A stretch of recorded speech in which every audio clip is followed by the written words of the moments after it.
terjadi? Seperti yang kita tahu, seiring dengan berjalannya waktu, masyarakat merasakan banyak informasi di sekitar mereka. Akan tetapi, dari banyaknya informasi tersebut, tidak semua informasi yang didapatkan adalah informasi yang benar. Hoax merupakan pemberitaan palsu yang digunakan untuk memanipulasi pembaca atau pendengar dalam sebuah media sehingga berita yang disebarkan dapat dipercaya oleh masyarakat luas. Hoax merupakan pemberitaan yang diciptakan untuk menggiring opini publik atau membentuk persepsi masyarakat. Hoax memiliki beberapa ciri-ciri, yaitu yang pertama adalah mengakibatkan kecemasan, permusuhan, dan kebencian di dalam masyarakat. Yang kedua, tidak adanya kejelasan sumber-sumber yang menjadi acuan dalam pemberitaan ini. Yang ketiga, isi konten cenderung menyudutkan satu pihak. Dan yang terakhir, merupakan pemberitaan bermuatan fanatisme atas sebuah ideologi. Terdapat beberapa jenis informasi hoax antara lain, yaitu yang pertama adalah fake news. Fake news merupakan pemberitaan bohong yang disebarkan dengan tujuan untuk menggantikan berita yang sebenarnya. Dalam sebuah fake news, informasi telah digabungkan dengan kepalsuan data-data atau fakta-fakta. Yang kedua, clickbait. Clickbait atau tautan jebakan merupakan sebuah tautan yang dibentuk sedemikian rupa dengan tujuan untuk menarik perhatian masyarakat sehingga tertarik untuk masuk ke dalam sebuah situs atau konten. Yang ketiga adalah confirmation bias, yang merupakan sebuah kecenderungan untuk menginterpretasikan sebuah fenomena. Yang keempat merupakan misinformation. Misinformation ini merupakan sebuah informasi yang tidak bisa dipercaya kebenarannya atau tidak akurat yang memiliki tujuan untuk memprovokasi sebuah berita. Yang kelima adalah sindiran. Sindiran merupakan sebuah konten dalam media yang berisikan humor, ironi, atau sesuatu yang terkesan dibesar-besarkan untuk mengomentari kejadian yang sedang hangat dibicarakan. Dan yang terakhir merupakan post-truth. Post-truth sendiri merupakan sebuah pergeseran sosial yang terjadi di antara sebuah media dan pembuat opini. Post-truth diartikan sebagai situasi di mana keyakinan dan emosional individu lebih berpengaruh dalam bentuk sebuah opini publik dibanding dengan fakta-fakta yang ada. Semakin maraknya peredaran berita hoax di media massa, pada era post-truth ini ditandai dengan pertama, kecemasan media dan jurnalisme menghadapi pernyataan-pernyataan politis yang tidak dapat dipastikan kebenarannya. Dan yang kedua adalah pertambahan opinion leaders. Nah, opinion leaders itu merupakan salah satu faktor pendorong pembentuk opini masyarakat. Opinion leaders ini memiliki peran untuk menyebarkan informasi penting yang dapat mengiring opini publik. Opinion leader juga memiliki keterampilan dalam mengadopsi sebuah ide baru dan dapat menggerakkan individu untuk melakukan sesuatu dan menerima gagasan baru. Informasi yang diberikan oleh seorang opinion leader ini akan lebih disuarakan oleh masyarakat dibandingkan dengan informasi yang diberikan oleh media massa. Oke, lalu masuk ke pengertian literasi digital. Nah, literasi digital sendiri merupakan kemampuan seseorang dalam memahami, mengkritisi, lalu menggunakan informasi yang ditemukannya dalam berbagai sumber macam media. Nah, mengapa diperlukan literasi digital ini? Karena dunia virtual pada saat ini juga merupakan dunia yang sudah menjadi tempat manusia untuk melakukan kegiatan sehari-harinya. Dan juga perkembangan teknologi ini kan semakin cepat.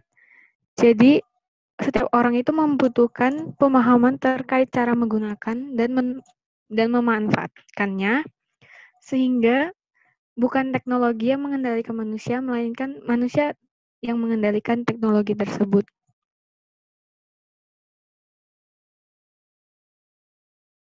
Mulanya Audrey itu berboncengan dengan sepupunya. Namun, tiba-tiba Audrey didatangi oleh 12 remaja dan diiring untuk dibawa ke sebuah gedung. Ke-12 pelaku tetap menganiaya Audrey dengan menendang perutnya hingga membenturkan kepala Audrey ke jalan yang berbatuan, sehingga Audrey tidak sempat kabur dari mereka.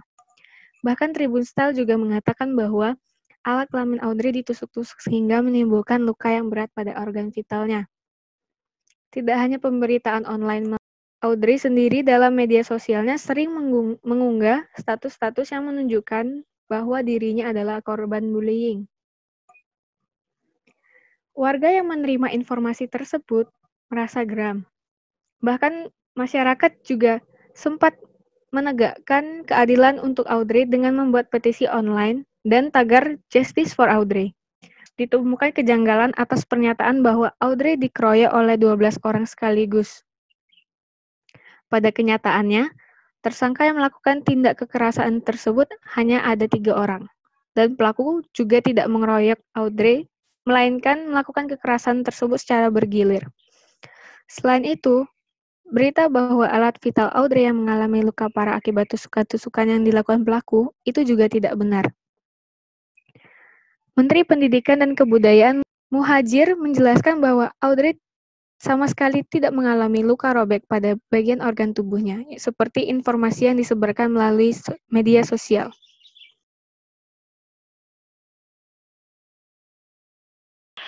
Nah, Audrey ini merupakan siswi SMP asal Pontianak. Nah, kasusnya itu sempat menggemarkan media sosial dunia maya itu pada tahun 2019. Nah, kemudian ternyata kasus yang dialami Audrey ini adalah sebuah hoax. Nah, kasus tersebut dinyatakan sebagai sebuah hoax ketika polisi berhasil menyelidiki secara langsung terkait dengan kasus tersebut. Dan tadi ada Menteri Pendidikan juga yang menyelidiki secara langsung terkait dengan kasus tersebut dengan mendatangi Audrey dan pihak rumah sakit yang merawatnya. Nah, seperti yang dijelaskan pada kajian teori tadi, hoax dijelaskan sebagai suatu pemberitaan palsu yang digunakan untuk memanipulasi pembaca, pendengar maupun penonton dalam sebuah media. Nah, pada kasus Audrey ini menciptakan sebuah pemberitaan palsu yang bertujuan untuk menggiring opini publik terkait kasusnya. Nah, Audrey ini menyebarkan berita hoax terkait kasusnya melalui media sosialnya maupun menginformasikannya lewat media lain seperti Liputan 6, Kompas.com, dan sebagainya. Nah, pada media sosialnya, Audrey ini juga ikut terlibat menggiring opini publik dengan bersikap sebagai korban yang sangat menderita gitu. Dia ngupload status yang menunjukkan bahwa dia adalah korban yang sangat menderita akibat pembulian. Nah, dia juga memperlihatkan kalau dia itu mengalami luka serius dari penganiayaan 12 orang pelaku. Nah, pada media berita lain, Audrey sebagai narasumber sekaligus korban mengaku bahwa dia telah menjadi korban aniaya atas 12 pelaku. Nah, dia juga mengaku bahwa mengalami luka serius pada organ vitalnya. Nah, memang apa yang dilakukan oleh para pelaku ini jelas merupakan perbuatan yang salah. Tapi kalau kita melihat apa yang dilakukan Audrey juga merupakan hal yang salah karena dia menyebarkan sebuah hoax itu di media sehingga dan melebih-lebihkan cerita yang dia alami sehingga masyarakat itu tergiring opininya untuk kayak istilahnya balik membuli si para pelaku ini tanpa mengetahui seluk-beluknya yang sesungguhnya gitu. Nah, ternyata pada kenyataannya itu hanya dilakukan 3 orang pelaku dan Audrey sama sekali tidak mengalami luka yang serius pada organ vitalnya. Nah, dalam hoax itu tentu dibuat karena adanya motif. Nah, tentunya motif yang dilakukan Audrey ini adalah menjatuhkan lawan atau pelaku penganiayaan yang menganiaya dia gitu. Menggiring opini publik untuk menjatuhkan pelaku penganiayaannya. Nah, Audrey ini merasa kesal telah menjadi korban bully, sehingga ia melebih-lebihkan cerita untuk menggiring pemikiran publik terhadap pelaku penganiayaan. Nah, ketika Audrey melakukan itu, hal itu dinilai berhasil karena masyarakat benar-benar melakukan judgement terhadap para pelaku, di mana para masyarakat waktu itu seperti yang kita ketahui mereka membuat semacam petisi untuk mengungkap keadilan untuk si Audrey ini. Dulu nama judulnya adalah Justice for Audrey. Nah, itu sampai 500.000 orang menandatangani petisi itu dengan latar belakang taunya mereka adalah yang salah itu pelakunya gitu. Tidak tahu kalau apa yang disebarkan oleh Audrey ini merupakan sebuah hoax. Nah, hoax yang diciptakan oleh Audrey ini termasuk dalam kategori fake news. Karena sesuai dengan ciri-ciri yang telah disebutkan oleh Dewan Pers tahun 2017 halaman 2, fake news ini mengakibatkan atau menimbulkan kebencian di masyarakat, menyudutkan sebuah pihak dan bermuatan fanatisme ideologi. Pihak yang disudutkan dalam kasus ini tentunya adalah pelaku penganiayaan. Dan fanatisme ideologi terjadi ketika masyarakat telah yakin bahwa apa yang terjadi pada Audrey adalah sebuah kebenaran dari hoax yang disebarkan oleh Audrey. Nah, kasus yang dialami oleh Audrey ini menghasilkan sebuah post-truth, di mana fenomena tersebut menghasilkan batasan antara kebenaran dan kebohongan. Masyarakat nggak ngerti apakah itu sebuah kebenaran ataupun kebohongan. Yang mereka tahu waktu post-truth mengalami masa post-truth itu, ini adalah sebuah kebenaran gitu loh. Tapi juga ada yang merasa janggal dan melakukan penyelidikan-penyelidikan kecil terkait kasus ini. Pada kasus ini tentunya Audrey berperan sebagai opinion leaders, yaitu Audrey yang berperan untuk membentuk dan menggiring opini publik terkait kasusnya. Audrey menciptakan pemberitaan-pemberitaan palsu yang melebih-lebihkan, seperti mengatakan bahwa dia ditendang, dipukul, bahkan organ vitalnya juga menjadi sasaran penganiayaan. Nah, ketika masyarakat itu yang tidak ingin tahu lebih dalam, kemudian hanya menelan mentah-mentah apa yang diberitakan oleh media, mereka kemudian berbondong-bondong membuat suatu petisi untuk mendapatkan keadilan si Audrey ini. Ketika nyatanya apa yang diucapkan Audrey itu adalah sebuah pemberitaan palsu, itu menunjukkan bahwa sebenarnya ya si Audrey ini adalah opinion leaders gitu.